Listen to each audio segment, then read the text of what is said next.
Alright বর্তমানে south Indian চলচ্চিত্রের তারকা রামচরণ তার আসন্ন চলচ্চিত্র পেট দিয়ে শুটিংয়ের কাজ নিয়ে খুবই ব্যস্ততার মধ্যে।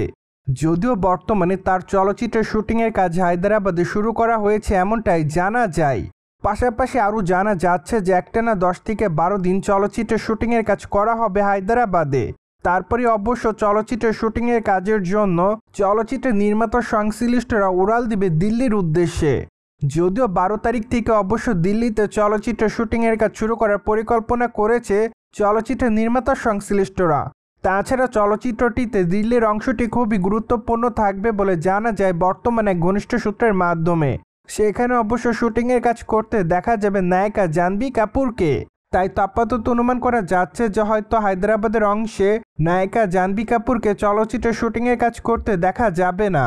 কেননা যেহেতু দিল্লির গুরুত্বপূর্ণ অংশে চলচ্চিত্রের শুটিংয়ের কাজে জয়েন করবেন এই তারকা, তাছাড়া হায়দ্রাবাদে যেহেতু 10 থেকে 12 দিনের মতো শুটিংয়ের কাজ করা হবে, তাই তো অনুমান করা যাচ্ছে যে হয়তো একচোটে নায়িকা জাহ্নবী কাপুরকে পেডি চলচ্চিত্রের শুটিংয়ের কাজে দিল্লিতেই দেখা যাবে।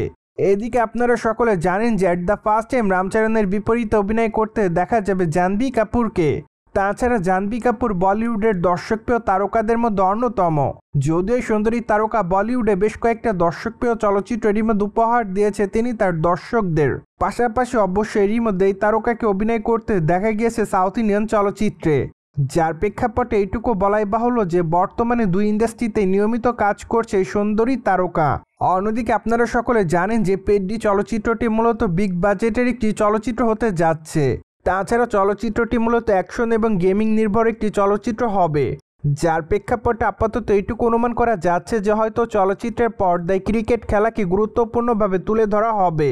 কেননা চলচ্চিত্রের গ্লিপস ভিডিও যখন প্রকাশ করা হয় তখন অবশ্য সাউথ ইন্ডিয়ান তারকা রামচরণকে ক্রিকেট খেলতে দেখা যাচ্ছিল। পাশাপাশি অবশ্য তার ফেস রিয়াকশনে অনেকটা অ্যাকশন দেখা যাচ্ছিল, এমনকি তার লুকেরও অনেকটা পরিবর্তন দেখা গিয়েছিল। যদিও অনেকটা অবশ্য রাঙ্গাস্থালাম চলচ্চিত্রের লুকের মতোই দেখা যাচ্ছিল তাকে।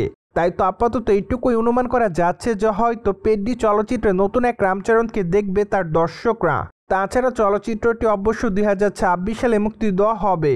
আর এ পরিকল্পনা অনুযায়ী বর্তমানে চলচ্চিত্রের নির্মাতারা চলচ্চিত্রের শুটিংয়ের কাজটি নিয়মিত চালিয়ে যাচ্ছে।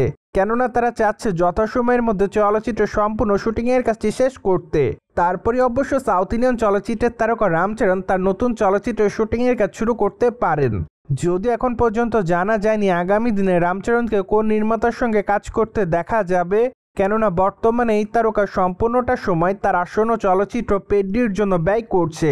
মূলত চলচ্চিত্রের পর্দায় তার লুকের যেহেতু পরিবর্তন থাকছে, তাই তো আপাতত একটানা পেডডি চলচ্চিত্রের শুটিংয়ের কাজে মনোযোগ দিয়েছে তিনি, যাতে নির্মাতাদের শ্যুট করার সময় তার লুক নিয়ে তেমন একটা সমস্যার সম্মুখীন হতে না হয়।